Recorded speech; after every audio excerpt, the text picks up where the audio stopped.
الحمد لله نحمده ونستعينه ونستغفره ونؤمن به ونتوكل عليه ونعوذ بالله من شرور أنفسنا ومن سيئات أعمالنا من يهده الله فلا مضل له ومن يضلله فلا هادي له ونشهد أن لا إله إلا الله وحده لا شريك له ونشهد أن سيدنا وسندنا ونبينا ومولانا محمدا عبده ورسوله أرسله الله تعالى بالحق بشيرا ونذيرا وداعيا إلى الله بإذنه وسراجا منيرا. أما بعد فأعوذ بالله من الشيطان الرجيم. اعلموا أنما الحياة الدنيا لعب ولهو. وقال رسول الله صلى الله عليه وسلم الدنيا سجن المؤمن وجنة الكافر. رواه مسلم. صدق الله العظيم وصدق رسوله النبي الكريم ونحن على ما قال ربنا ونبينا من الشاهدين والشاكرين والحمد لله رب العالمین. بزرگان محترم، سامعین ذی وقار، میرے محترم دوستو، بھائیو، بزرگو، گزشتہ 2 جمعہ سے آپ حضرات کے سامنے رقاق کے حوالے سے مضمون بیان ہو رہا تھا. رقاق کا مطلب یہ ہوتا ہے کہ آپ صلی اللہ علیہ وسلم کی وہ مبارک حدیثیں ذکر کی جائیں جن میں رقت پیدا کرنے کا مضمون بیان کیا گیا. دلوں میں نرمی پیدا ہو، رقت پیدا ہو، خوف آخرت پیدا ہو اور دنیا سے بے رغبتی پیدا ہو. احادیث کی کتابوں میں کتاب الرقاق کے عنوان سے مستقل کتاب کا ایک عنوان ہوتا ہے، اور بعض کتابوں میں اس طرح کتاب الرقاق موجود ہے، اور پھر اس عنوان کے تحت محدثین اس طرح کی حدیثیں بیان کیا کرتے ہیں. تو میں بھی آپ کے سامنے مختصراً 2-4 حدیثیں پہلے بھی بیان ہو چکی، اس سے آگے کچھ مزید آپ کے سامنے اس نیت کے ساتھ بیان کر رہا ہوں، اور اس نیت کے ساتھ ان احادیث کا ہم مذاکرہ کر رہے ہیں کہ دنیا کی حقیقت کو جتنا بیان کیا جائے کم ہے، آخرت کی فکر کے لیے جتنا ابھارا جائے کم ہے. اصل تو زندگی آخرت کی زندگی ہے. اللہم لا عیش الا عیش الآخرہ. اللہ کے پیارے حبیب صلی اللہ علیہ وسلم فرماتے تھے، اے اللہ، عیش تو آخرت کا عیش ہے، زندگی تو آخرت کی زندگی ہے. تو حقیقی زندگی وہ آخرت کی زندگی ہے، اور اللہ والے، عباد الرحمن، اولیاء اللہ، وہ دنیا میں رہتے تو ہیں لیکن ان کی نظر آخرت پر ہوتی ہے. جیسے کہنے والے نے کہا ہے، جس کا مفہوم یہ ہے کہ دنیا میں ہوں، دنیا کا طلبگار نہیں ہوں، دنیا میں ہوں، دنیا کا طلبگار نہیں ہوں، بازار سے گزرا ہوں، خریدار نہیں ہوں. بازار سے گزرا ہوں، خریدار نہیں ہوں. دنیا رہ گزر ہے، راستہ ہے، اور اس راستے سے گزرنا ہے ہر ایک کو. اس سے گزرے بغیر پھر اس کے بعد عالم برزخ ہے، اس سے بھی گزرے گا. پھر عالم محشر ہے، اس سے بھی گزرے گا. پھر جو سعادت مند لوگ ہوں گے وہ جنت میں پہنچیں گے. اور جو دوسرے ہوں گے وہ جہنم میں چلے جائیں گے، العیاذ باللہ، اللہ معاف فرمائے۔ تو بہرحال دنیا راہ گزر ہے۔ عقل مند انسان وہ ہے جس نے اس کو راہ گزر سمجھ لیا۔ اب راہ گزر کا مطلب یہی ہے کہ ہم یہاں سے لاہور جانا چاہتے ہیں، ہم نے ٹرین کا ٹکٹ لیا یا جہاز کا لیا یا بائی روڈ جا رہے ہیں، کسی طریقے سے جا رہے ہیں۔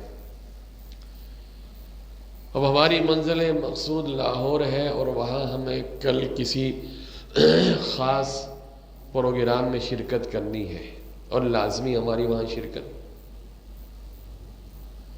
اب یہ جو درمیان کا راستہ ہے، حیدرآباد ہے، سکر ہے، ملتان ہے، یہ راہ گزر ہے۔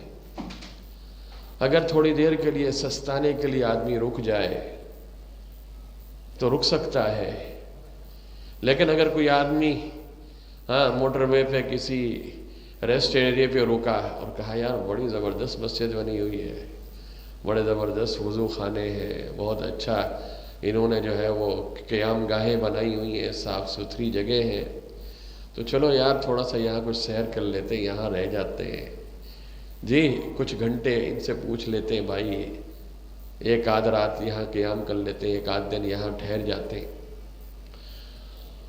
اب وہ وہاں ٹھہر تو جائے گا، لیکن اس کا نتیجہ کیا نکلے گا کہ اس نے وقت مقررہ پر منزل مقصود میں جو پہنچنا تھا اس میں وہ ناکام ہو جائے گا۔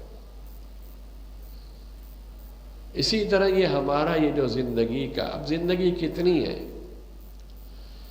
کسی کو 50 سال عمر ملتی ہے، کسی کو 60 سال عمر ملتی ہے، زیادہ تر ایوریج آپ دیکھ لیں۔ بہت کم لوگ ہوتے ہیں کہ جو اس سے تجاوز کر جائیں۔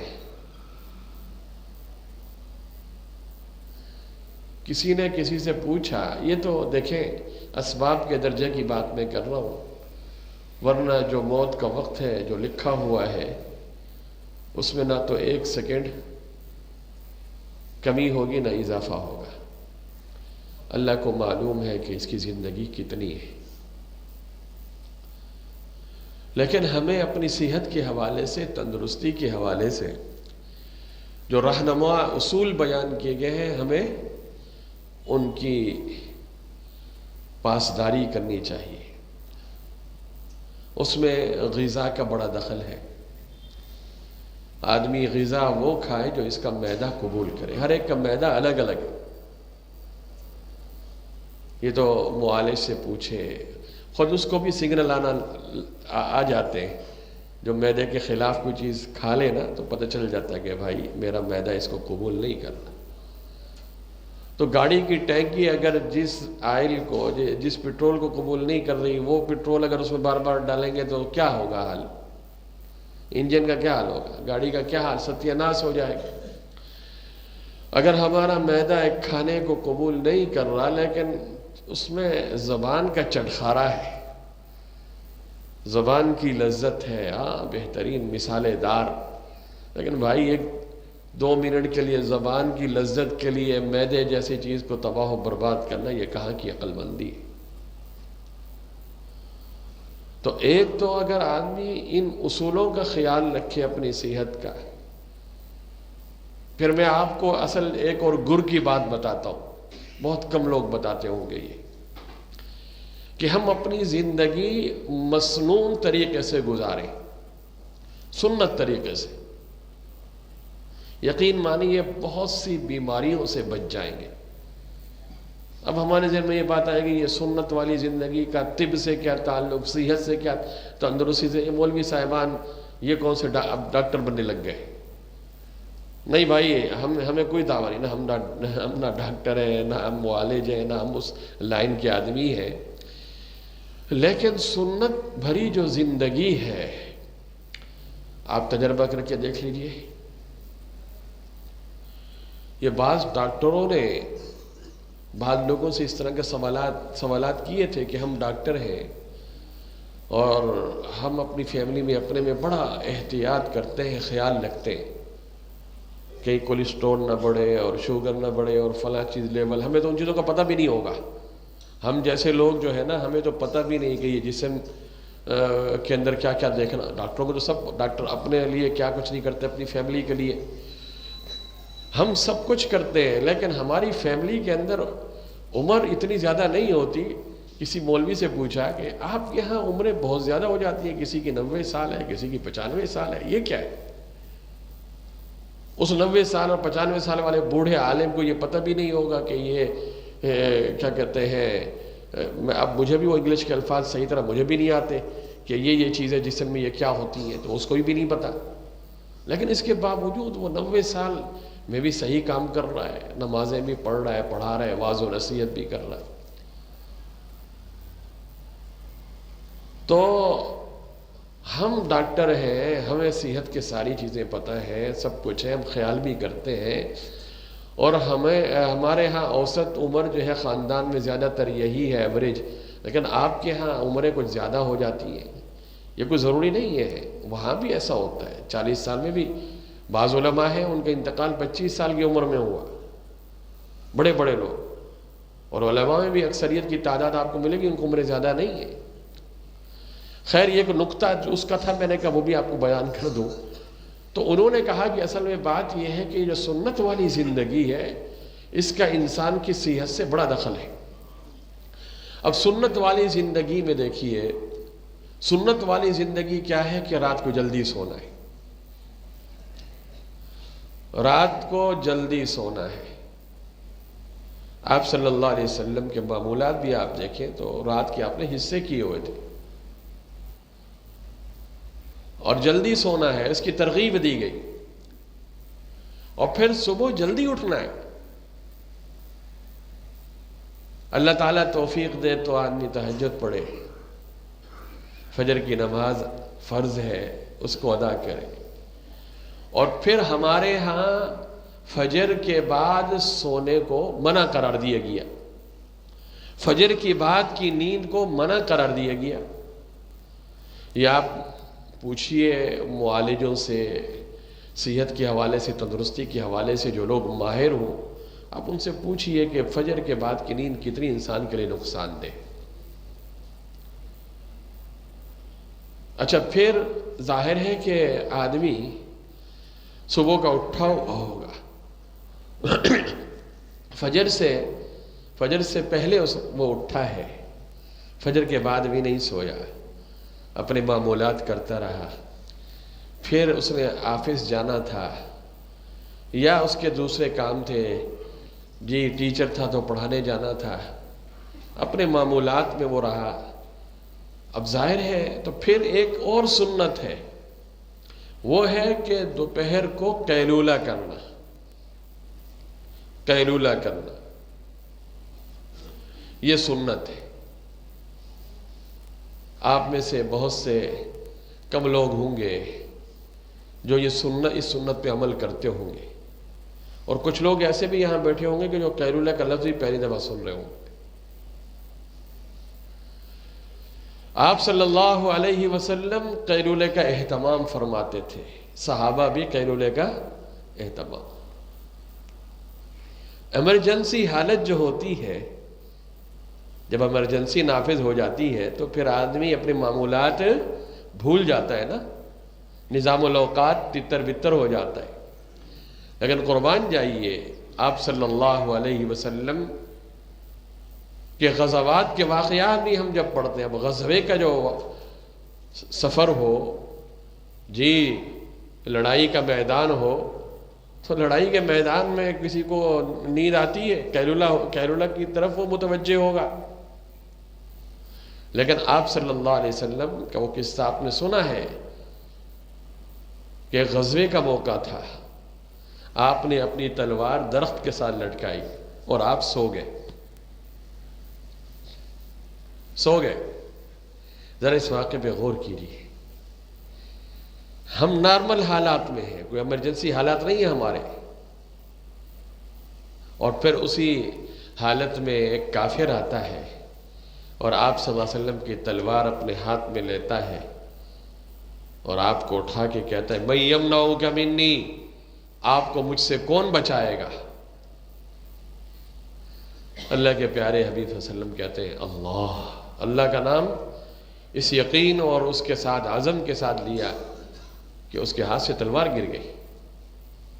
پھر آپ نے ہاتھ میں لیا اور پھر آپ نے بھی اس سے پوچھا، آپ نے اس کو معاف کر دیا. بہرحال تو میں یہ کہہ رہا تھا کہ آپ صلی اللہ علیہ وسلم غیر معمولی حالات میں بھی قیلولے کا اہتمام فرماتے تھے. سیدنا ابو بکر صدیق رضی اللہ عنہ، سیدنا عمر فاروق رضی اللہ عنہ، صحابہ رضوان اللہ تعالی علیہم اجمعین کے حالات آپ پڑھیے.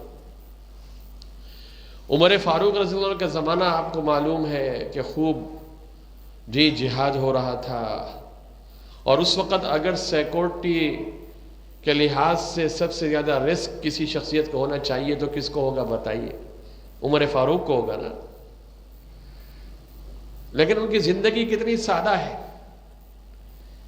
بس اوقات ہاتھ میں کوڑا ہوتا تھا اور اکیلے چل رہے. دوپہر کا وقت ہے، کسی درخت کی اوٹ میں اور چھاؤں میں سو جایا کرتے تھے، قیلولہ کر لیا کرتے تھے. ان کو کوئی آر محسوس نہیں ہوتی تھی. بعض روایات سے یہ ثابت ہوتا ہے کہ دوپہر کے قیلولے سے تم لوگ قیام اللیل پر طاقت حاصل کرو. مطلب اس کا کیا ہے؟ اس کا مطلب یہ ہے کہ جب آدمی دوپہر کو قیلولہ کرے گا تو پھر شام کا وقت اچھا گزرے گا، اس کا تھکا تھکا نہیں ہوگا. مغرب اور عشاء کے بعد بھی بھرپور اس سے فائدہ اٹھائے گا. پھر جب سونے کا وقت آئے گا تو آرام سے سکون سے سوئے گا، اور صبح فجر سے پہلے قیام اللیل کا موقع بھی اس کو ملے گا. آپ تجربہ کر کے دیکھ لیں. جو حضرات اس پر عمل کرتے ہیں ان کی زندگی بڑی سکون والی ہو گئی دنیا کے اندر. اب بعض ساتھی یہ کہتے ہیں کہ ہم تو قیلولے کے وقت دکان پر ہوتے ہیں، ہم کیسے قیلولہ کریں؟ قیلولہ کا مطلب یہ نہیں ہوتا کہ بھرپور بستر ہو اور جس طرح ہم سوتے ہیں اور پھر ماشاءاللہ سبحان اللہ پھر بعضوں کے خراٹے بھی ہوتے ہیں، اور وہ نیند مراد نہیں ہے. قیلولہ کا مطلب ہرگز یہ نہیں ہے. خیر خراٹے تو ایک بیماری ہے، یہ تو ایک بیماری ہے، یہ تو اس کا تو علاج کرانا چاہیے. بہرحال بعض ہمارے پاس اس طرح کے بھی سوالات آ جاتے ہیں کہ کوئی آ کے بس وہ صاحب ساری رات خراٹے ہی لیتے رہتے ہیں، کمرہ ایک ہے، نیند نہیں آتی. آپ سمجھ چکے ہوں گے. تو خیر ان چیزوں کا علاج آدمی کرائے. کسی کو تکلیف دینا، کسی کو دکھ پہنچانا، یہ صحیح نہیں. قیلولے کا مطلب یہی ہے کہ بس آدمی سستا لے. دوپہر کا کھانا کھایا، اس کے بعد 20-25 منٹ کے لیے تھوڑا سا یعنی کیا کہتے ہیں اپنے آپ کو سستا لے.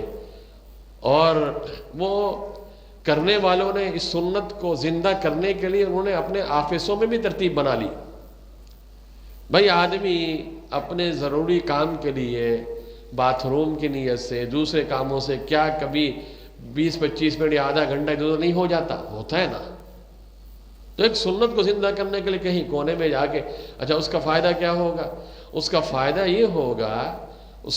یہ ہوگا کہ پھر بعد میں جب وہ اٹھے گا تازہ دم.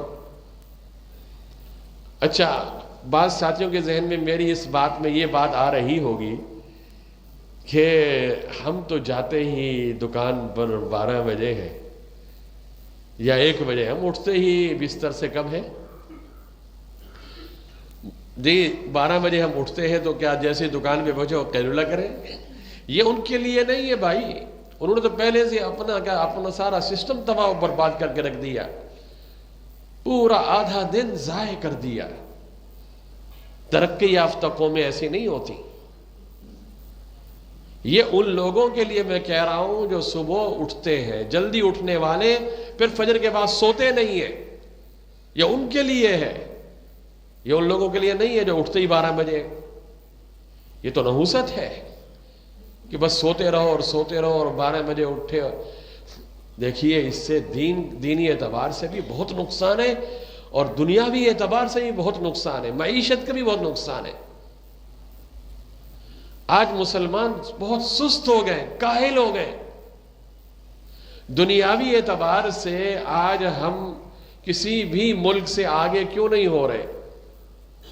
آپ ذرا بعض لوگ سفر کرتے ہیں، چائنا جاتے ہیں، دیگر ترقی یافتہ ملکوں میں جاتے ہیں، حالانکہ وہ مسلمان نہیں ہیں، غیر مسلم ہیں، اور ان کے معمولات دیکھتے ہیں اور ان کے معاملات دیکھتے ہیں کہ وہ کس طرح ڈیل کرتے ہیں، ان کے معاملات کیا ہیں کیا نہیں ہے۔ عقل دنگ رہ جاتی ہے کہ یہ کیسے لوگ ہیں، کلمہ پڑھنے والے تو ہم ہیں، اور یہ اصول اور ضابطے تو ہمیں ہمارے نبی نے بتائے، اور ہمارے ملک کے اندر اور ہماری بازار کا تاجر اس نے شریعت کے ان احکامات کو پس پش ڈالا ہے، اور اس کافر نے وہ اسلامی اصول زندہ کیے ہوئے ہیں۔ آج اس کا کاروبار پوری دنیا میں چمک رہا ہے اور دمک رہا ہے۔ یہ کتنا بڑا المیہ ہے، افسوسناک۔ میں نے آپ کو پہلے یہ واقعہ سنایا تھا کہ بر صغیر میں جب گورا آیا تھا، انگریز آیا تھا، تاجر کے بھیس میں آیا تھا، ایسٹ انڈیا کمپنی۔ آج ہم اپنی نوجوان نسل کو تاریخ نہیں پڑھاتے، تاریخ پڑھانی چاہیے۔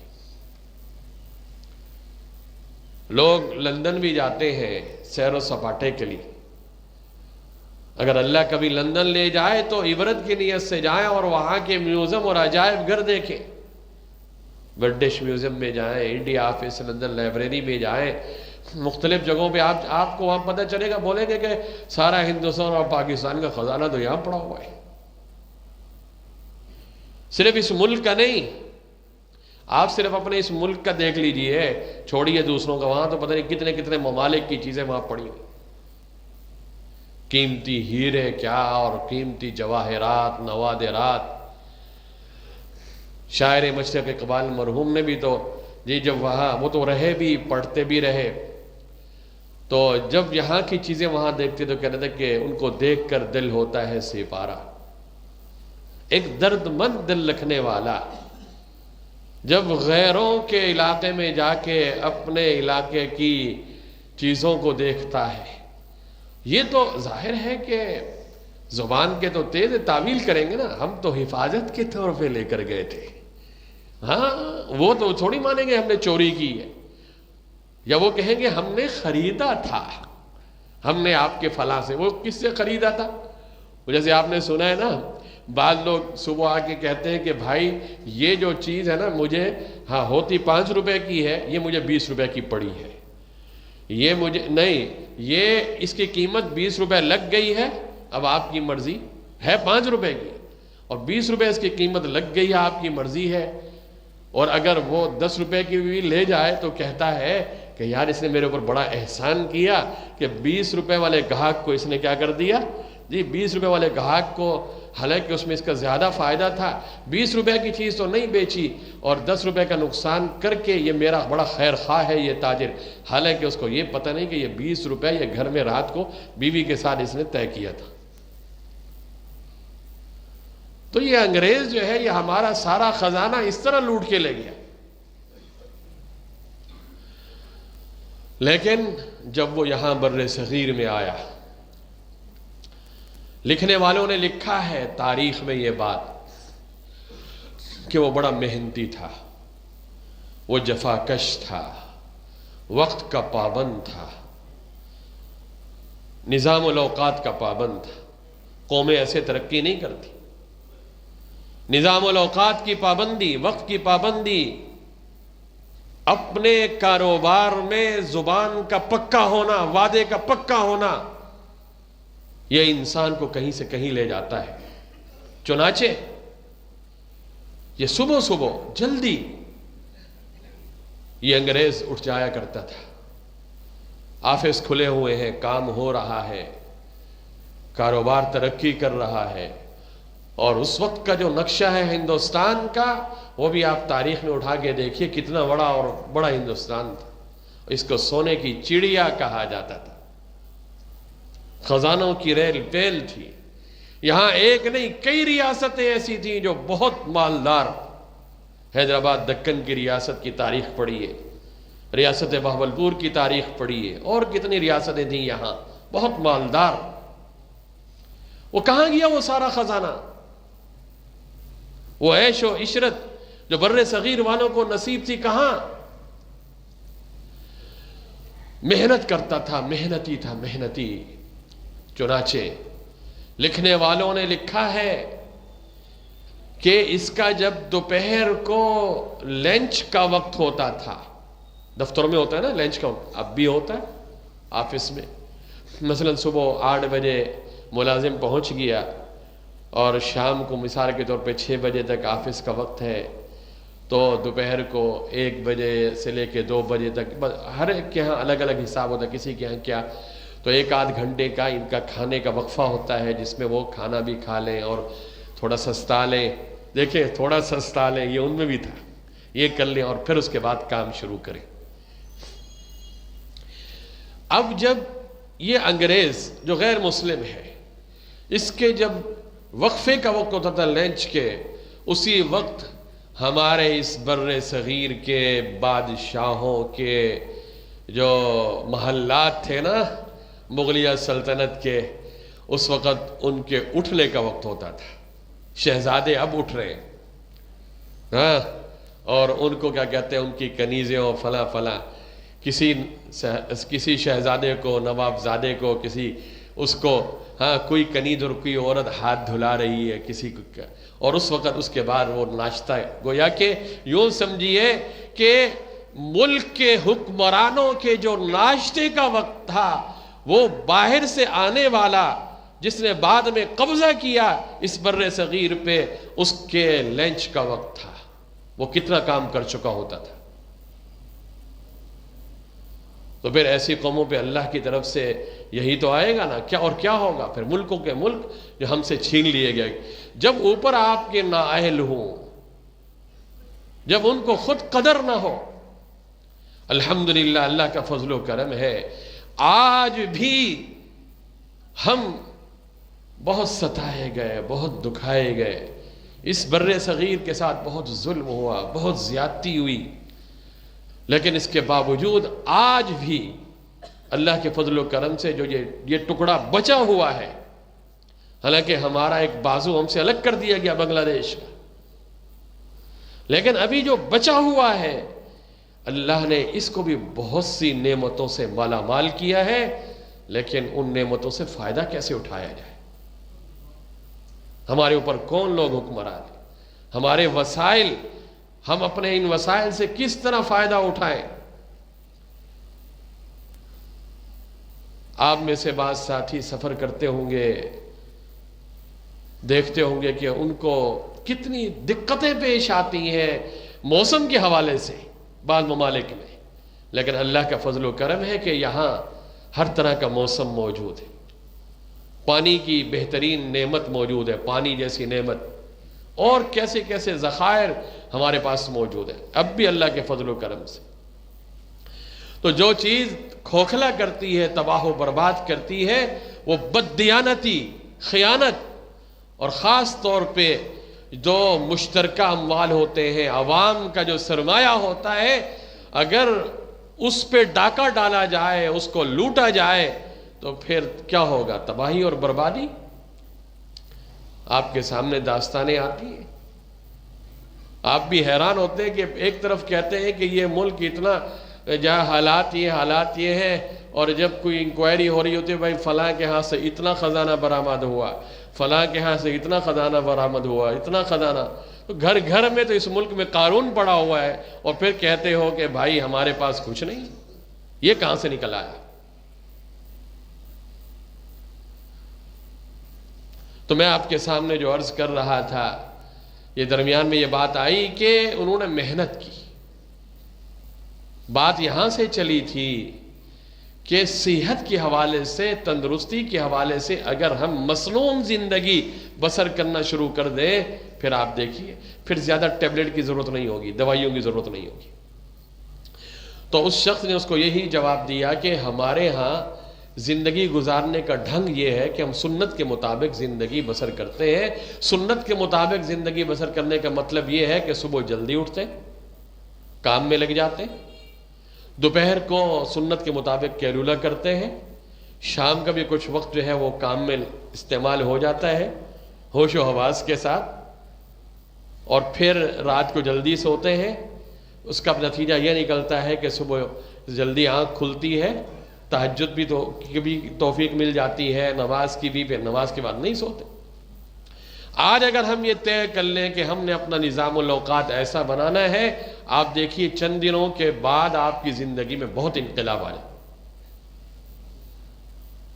میڈیسن جو گولیاں ہیں، دوائیاں ہیں، آدمی زیادہ کھاتا ہے تو اس کے بھی تو نقصانات ہوتے ہیں نا بعض کے۔ پھر کیا کہتے ہیں، آہستہ آہستہ ایک تو کوشش یہ کرے کہ سنت کے مطابق زندگی بسر کرے، غذا کے اندر بھی سادگی اختیار کرے، تو انشاءاللہ العزیز اس کو فائدہ ہوگا اور زندگی سے یہ فائدہ اٹھائے گا۔ تو ایک تو یہ ہے کہ یہ زندگی چونکہ ہے تو راہ گزر، اور احادیث سے بھی یہ بات سمجھ میں آتی ہے، مومن کو اگر ایک زندگی ملی ہے تندرستی کے ساتھ، صحت کے ساتھ، تو وہ مومن وہ اس سے بہتر ہے کہ جس نے زندگی گزاری وہ بھی مومن ہے لیکن ہمیشہ بستر پہ پڑا رہتا ہے، کمزور ہے۔ المؤمن القوی خیر من المؤمن الضعیف وکلاہما خیر، کہ طاقتور مومن یہ بہتر ہے کمزور مومن سے۔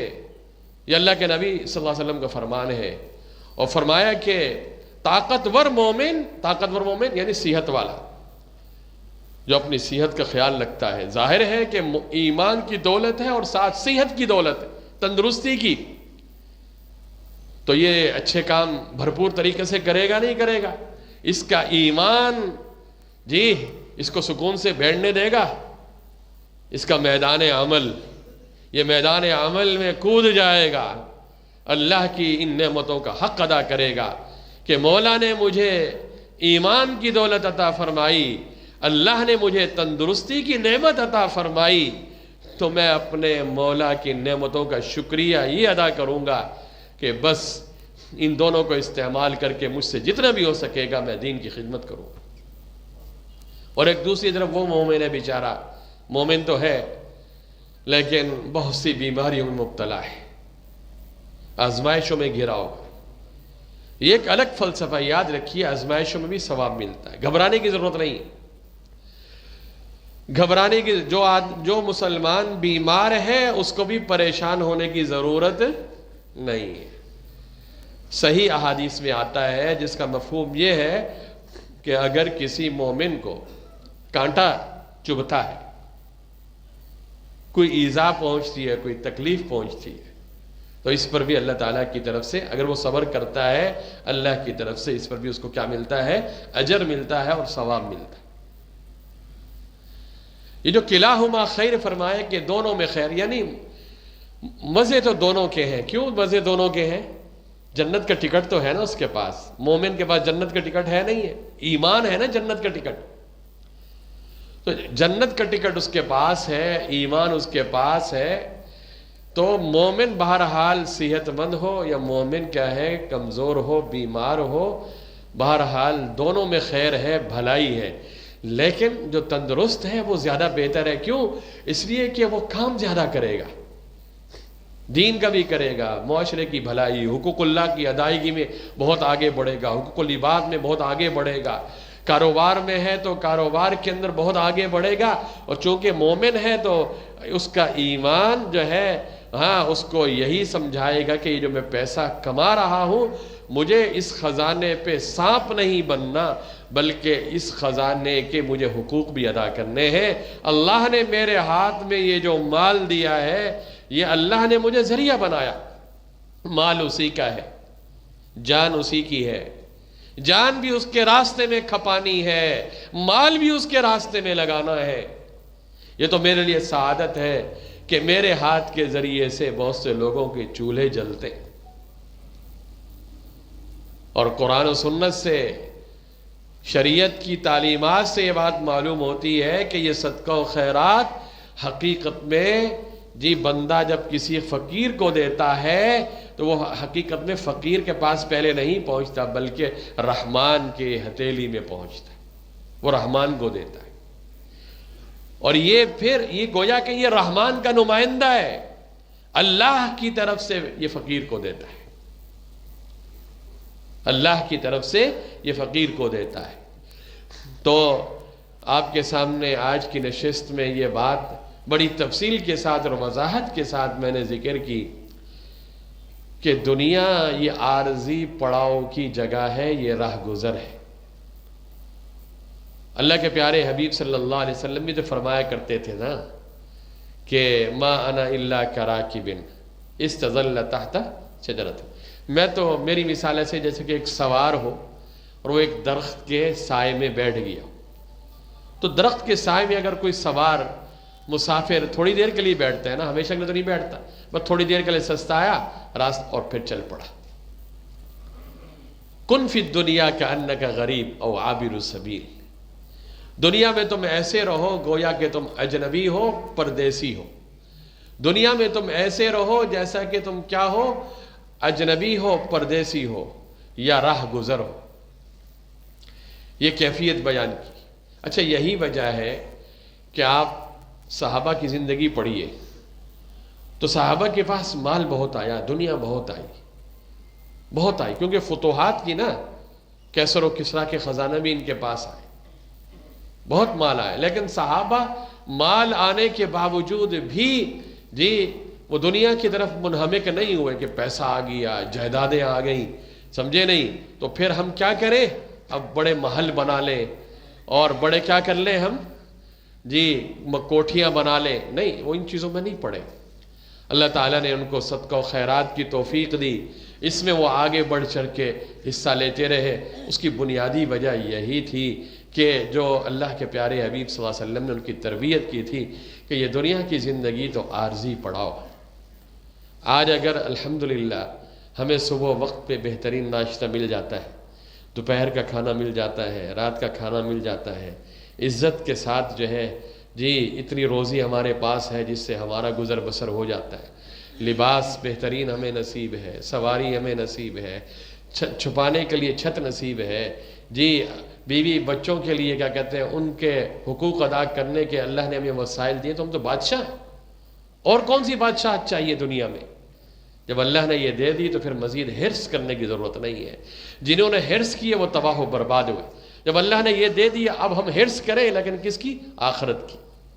ہم یہ دیکھیں کہ وہ جو ہے نا وہ اچھا وہ تو اتنی نمازیں پڑھتا ہے، میں اس سے زیادہ پڑھوں گا، وہ اتنے روزے رکھتا ہے میں اس سے زیادہ رکھوں گا، وہ اتنا صدقہ و خیرات کرتا ہے میں اس سے بڑھ چڑھ کے کروں گا۔ کیوں؟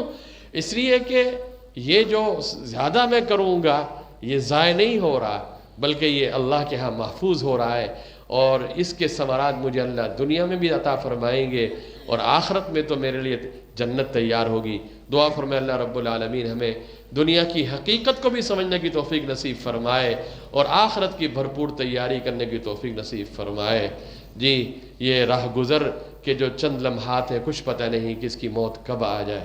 دنیا کے اے مسافر، دنیا کے اے مسافر، منزل تیری قبر ہے، طے کر رہا ہے جو تو 2 دن کا یہ سفر ہے۔ اللہ تعالیٰ صحیح طرح کاٹنے کی توفیق عطا فرمائے۔ وما علینا الا البلاغ۔